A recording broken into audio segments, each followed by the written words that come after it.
여러분 안녕하십니까? 여수 MBC 뉴스투데이입니다. 남해안에 발생한 적조로 여주 지역 양식장에서 어류 24만여 마리가 폐사했다는 소식 전해드렸는데요. 적조띠가 조금씩 옅어지고 있지만 아직 안심할 수 있는 단계는 아닙니다. 수산당국은 이번 주말까지를 고비로 보고 긴급 방제에 들어갔습니다. 보도에 문형철 기자입니다. 어른 팔뚝만한 숭어떼들이 하얀 배를 드러낸 채 물 위에 둥둥 떠 있습니다. 적조가 가두리 양식장을 덮치면서 순식간에 떼죽음을 당한 겁니다. 이 양식장에서 폐사한 물고기는 모두 만여 마리. 적조가 육지 바로 앞 해상까지 들어온 것은 올해가 처음입니다. 심할 때는 고기가 다 떴죠, 이제. 떠가지고 이제 숨만 쉬고 있지. 속이야 상해지만은 또 뭐 그대로 버텨 나가야죠. 이번 적조로 지금까지 여수 지역 12곳의 양식장에서 폐사한 물고기는 모두 24만여 마리. 어민들은 산소 공급기를 가동하며 추가 피해를 막는 데 안간힘을 쓰고 있습니다. 지자체도 어선과 정화선 등을 동원해 긴급 방제에 들어갔습니다. 양식장이 밀집한 여수 돌산 앞바다입니다. 적조띠가 확산하는 것을 막기 위해 선박들이 연신 황토 살포 작업을 벌이고 있습니다. 지난 2016년 이후 3년 만에 전남 남해안에 적조 피해가 발생한 건 이달 초 불어닥친 태풍의 영향이 큽니다. 태풍이 북상하면서 비교적 먼 바다에 있던 적조띠를 연안 쪽으로 밀어 올린 데다 대마난류가 유입돼 수온까지 높아지면서 적조 생물이 번식하기에 좋은 환경이 만들어진 겁니다. 현재 여수 해역의 수온은 평년보다 1도가량 높은 24도에서 25도. 수산당국은 수온이 23도 아래로 떨어지는 이번 주말까지를 최대 고비로 보고 있습니다. 산소 공급비도 더 적절하게, 유효적절하게 잘 공급을 하고 산소 공급기 발전할 수 있는 것도 부족함이 없도록 내년부터 더 세심한 대책이 필요하다. 전남 남해안에서 발생한 적조는 해류를 따라 경남 해역과 동해 남부 해역까지 확산할 가능성이 높아 어민들의 우려는 쉽게 사그라들지 않을 전망입니다. MBC 뉴스 문형철입니다. 제13호 태풍 링링의 영향으로 전남도에서만 100억 원이 넘는 재산 피해가 발생한 것으로 잠정 집계됐습니다.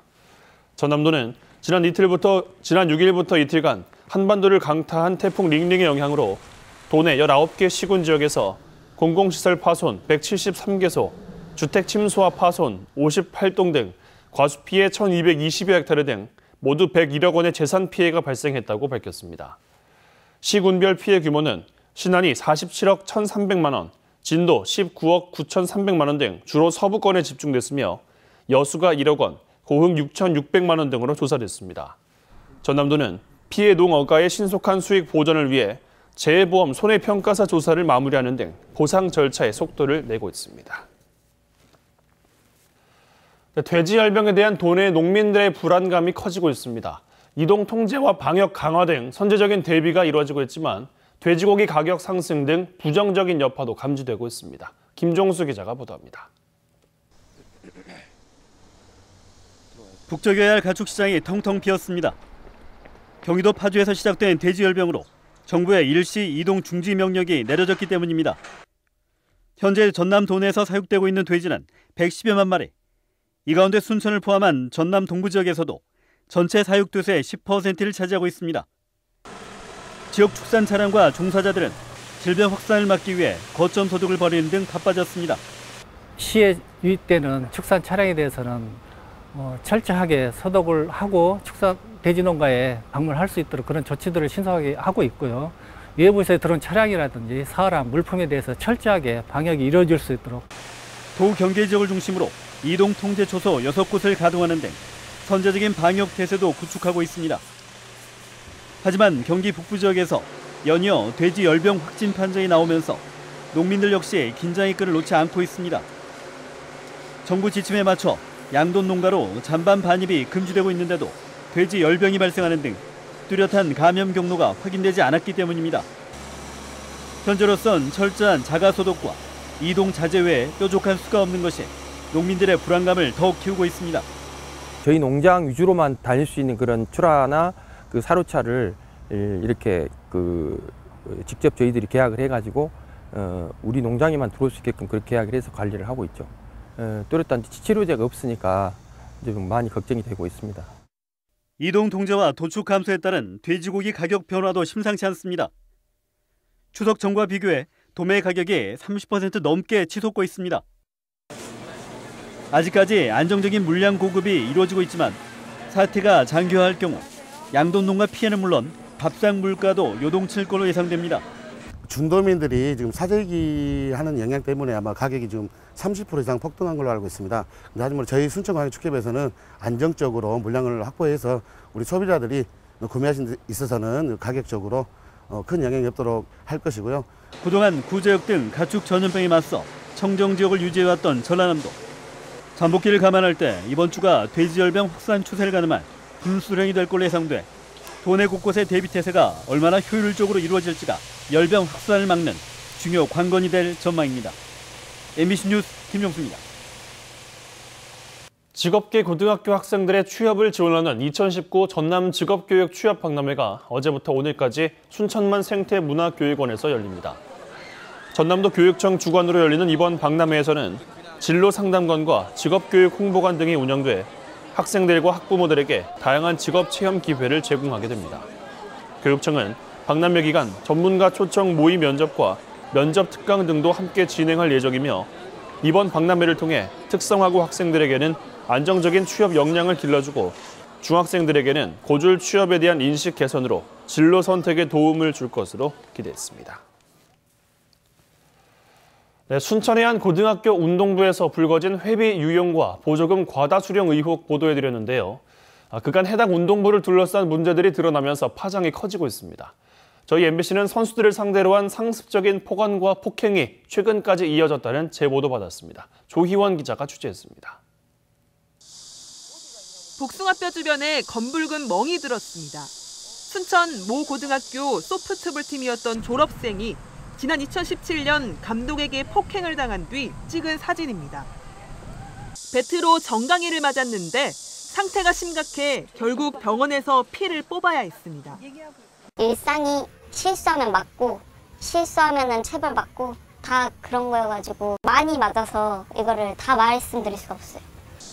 이후에도 상습적인 폭행이 계속되자 참다 못해 학교에 도움을 요청했지만 돌아온 건 외면뿐이었습니다. 1학년 때 그만두고 싶다고 말을 했어요.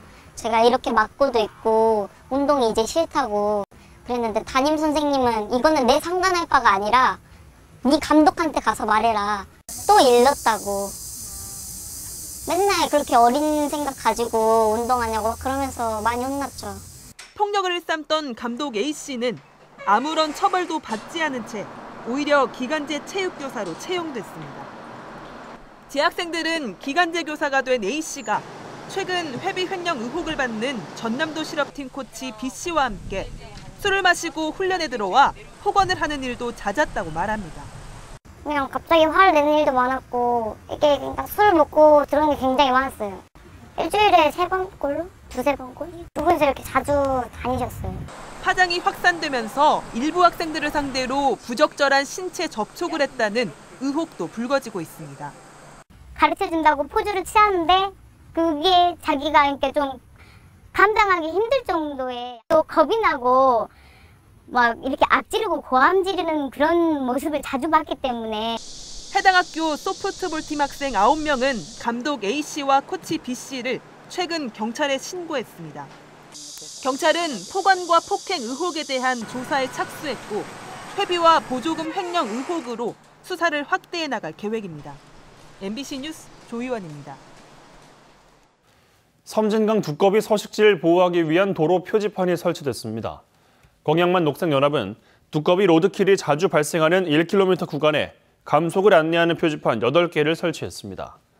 단체는 산란 시기에 로드킬을 당하는 두꺼비의 숫자가 점차 줄고 있지만 여전히 매년 100마리 이상 목숨을 잃고 있는 것으로 집계돼 서식지 보호를 위한 지속적인 관심이 필요하다고 덧붙였습니다. 오는 21일 순천 드라마 촬영장에서 2019 순천 관광 단편 영상 페스타가 개최됩니다.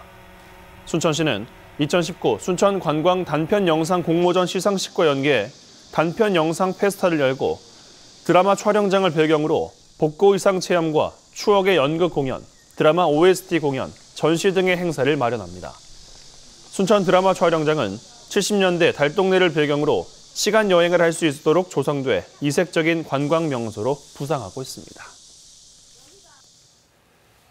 네, 올 시즌 기아 타이거즈의 성적은 실망스러운 수준이지만 에이스 양현종 선수의 활약은 팬들에게는 큰 위안이었습니다. 대반전의 드라마를 만들어낸 양현종 선수는 눈부신 성적에 더해 평균 자책점 1위 타이틀을 예약했습니다. 우종훈 기자가 취재했습니다. 갓난아이 수술 때문에 스프링 캠프에 늦게 합류한 양현종 선수.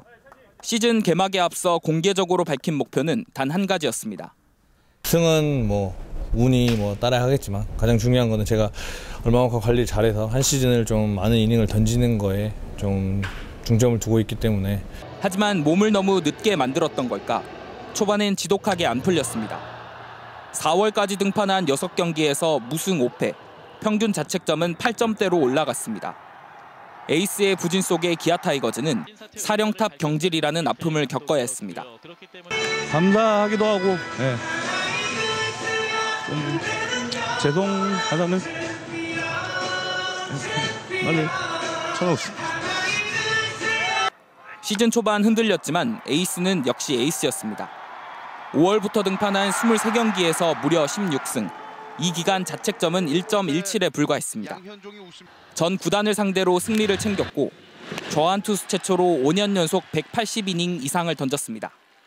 다승과 탈삼진, 평균 자책점 등 대부분의 지표에서 상위권에 이름을 올렸고 특히 평균 자책점은 2.29로 리그 1위를 달리고 있습니다. 두산의 린드블럼 선수가 2.36으로 바짝 뒤쫓고 있고 한두 경기 더 등판할 예정이어서 최종 결과를 알 수는 없지만 이미 시즌을 마친 양현종 선수가 할 수 있는 일은 별로 없습니다. 저는 어차피 던졌으니까 이제는 글쎄요. 린드블럼 상대하는 상대팀을 응원해야 될 저도 사람인지라 욕심이 좀 나는 것 같습니다. 대반전으로 시즌을 마무리하며 에이스를 넘어 대투수라는 이름을 얻은 양현종 선수. 11월에 열리는 프리미어 12에서 국가대표팀의 에이스로 또 한 번의 활약을 준비하고 있습니다. MBC 뉴스 우종훈입니다. 여수시의회가 어제부터 임시회를 열고 조례안과 의결 동의안 등 31건의 안건을 처리합니다. 이번 임시회에서 심의 의결할 주요 안건은 미세먼지 저감과 무형문화재 지원, 가옥이나 점포합 청결 유지에 관한 조례안 등이며 전남 어촌 지역 시장군수협의회 규약 등에 대한 동의안도 처리합니다. 의회는 오늘부터 상임위별 안건 심사와 부서별 시정 질문을 시작해 회기 마지막 날인 25일 올해 행정사무감사 계획서를 승인할 예정입니다. 2019 순천 MG 새마을금고컵 프로 배구 대회가 오늘 21일 순천에서 개막합니다. 한국배구연맹이 주관하는 2019 순천 MG 새마을금고컵 프로 배구 대회가 오는 21일 여자부 경기를 시작으로 오는 29일부터는 남자부 경기가 순천 팔마체육관에서 개최됩니다. 수도권이나 중부지방에서 주로 열리던 프로배구컵 대회가 전남 지역에서는 처음으로 순천에서 개최되면서 지역 배구 팬들의 관심이 높아지고 있습니다. 단 어제와 다른 점은 깜짝 놀랄 정도로 공기가 차가워졌다는 건데요. 밤사이 찬 공기가 내려오면서 이 시각 장수의 기온이 8.6도까지 떨어져 있고 서울도 어제 같은 시각보다 5도가량이나 낮습니다. 또 낮에는 어제와 기온이 비슷한 정도로 오르기 때문에 일교차는 더 크게 벌어지겠습니다. 한편 이번 주 내내 이어진 쾌적함도 잠시 주말인 모레부터는 날씨가 급변할 것으로 예상되고 있습니다. 남쪽에 보이는 열대저압부가 곧 태풍으로 발달할 가능성이 커지고 있기 때문인데요. 이번 주말 특히 동해안과 남부지방을 중심으로 많은 비가 예상돼서 앞으로 상황 계속해서 예의주시하셔야겠습니다. 날씨였습니다.